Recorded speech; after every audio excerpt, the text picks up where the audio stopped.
I have literally never sold a home that has passed inspections. Find out why and learn a little bit more about what goes into these reports in this week's Thursday Thoughts. All right, welcome, ladies and gentlemen, to Thursday Thoughts. We've got a great show for you today. We're going to talk all about inspections and why I've never sold a listing that has passed. There are plenty of different types of inspections. We're going to cover pricing, what actually goes into an inspection report, very important, and we're going to explore a little bit of why it does or does not pass. But first, as always, please drop me a like down below and comment something that you think you might find of value in this video so that this way we can find folks like yourself to see my content. So without further ado, let's get right into some types of inspections.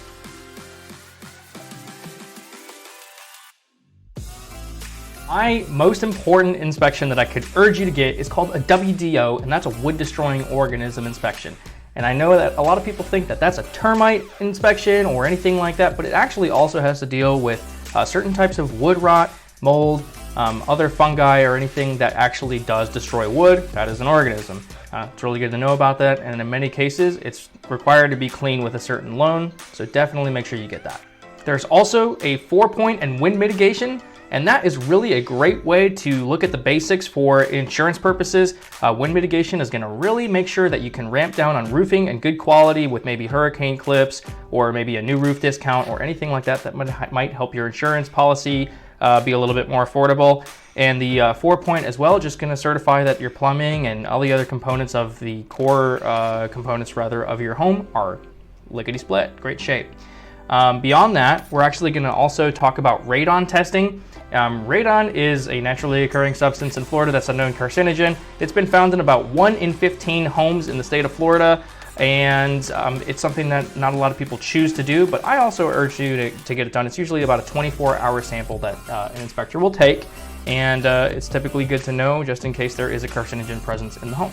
Probably some of you are thinking, well, that sounds a lot of a la carte stuff, right? But if you do just get a regular home inspection from an inspector, those 3 are great to add on because a regular home inspection will also add all of these. Everything from your structural components and plumbing, major appliances, ventilation, fireplaces, windows, whatever.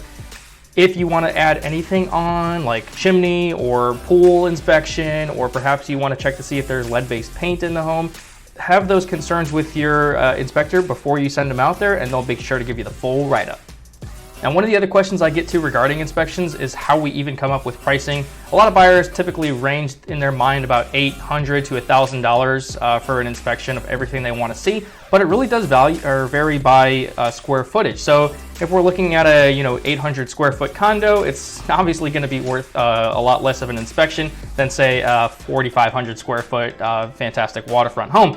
So keep in mind it's going to be whatever it is that you're buying, but before you start, your agent will already get that stuff priced up and ready to go for. Whew! Okay, so now that we've covered all the different types of inspections and how it's generally priced, we're going to go ahead and cover what's on the inspection, okay? And I get this question a lot of what should I be looking out for? And it reminds me of a very recent story that I've had with a buyer of mine who we're in contract on a home that has gorgeous solar panels right on top of the roof. And we got the whole home inspection, as you saw, all of the add-ons. We know everything there is to know about this home. And we got the inspection report back, and buyer says, hey, the inspector didn't even say anything about the solar panels. What about the solar panels? And here's my response. What about the solar panels? If the inspector doesn't mention it, then he absolutely loves it. The inspector isn't there to praise qualities of your home or tell you how well something was finished, or to add any other extraneous value. They're only there to tell you what's wrong with it. It doesn't mean they're Debbie Downers, but they want to make sure that they're sticking to the core material of the inspection, which is to show you what needs to be improved or what might essentially fail in future years.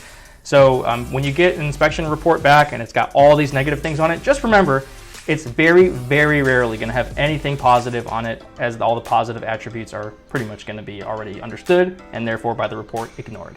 All right, that was a lot to cover of inspections in just about that 4 minutes. So we'll circle back. At the beginning of this video, I told you that I've never sold a home that has actually passed inspection. And that's true, it is true. And it's not because every single home that I've sold is a jalopy piece of junk, or that it was absolutely the inspector's fault. Here's the point. No home is a pass or fail inspection. It's not like HGTV, it's not like House Flippers or whatever show that we all love to watch where they say as long as it passes inspection. There's no decree from the inspector of whether it's like a thumbs up or thumbs down. It's entirely up to you. So if you get a report back and you're not necessarily comfortable with all of the things that have to be paid attention to, or maybe there's a lot more on there that you were anticipating, it's then your decision to either ditch the contract and go look for something else, get your deposit back, or you start negotiating with the seller on what they can help you fix. Typically, those repairs are going to be requested of the seller if it's really more in the realm of needing a necessary repair to gain insurance, or for the safety and well-being of the longevity of the home, like if there's a fire risk or active water leak or anything like that.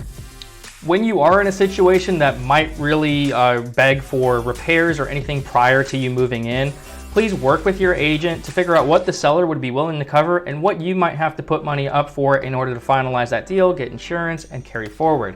If this is a fantastic home and there's a lot of other contracts behind you, maybe you don't have as much leverage in the seller replacing anything. At that point, I would just simply recommend that you can come up with a little bit of wiggle room to replace some of the smaller, more necessary items to get your insurance and everything like that covered, and then do the repairs along the way as you move in or as you through the course of your ownership.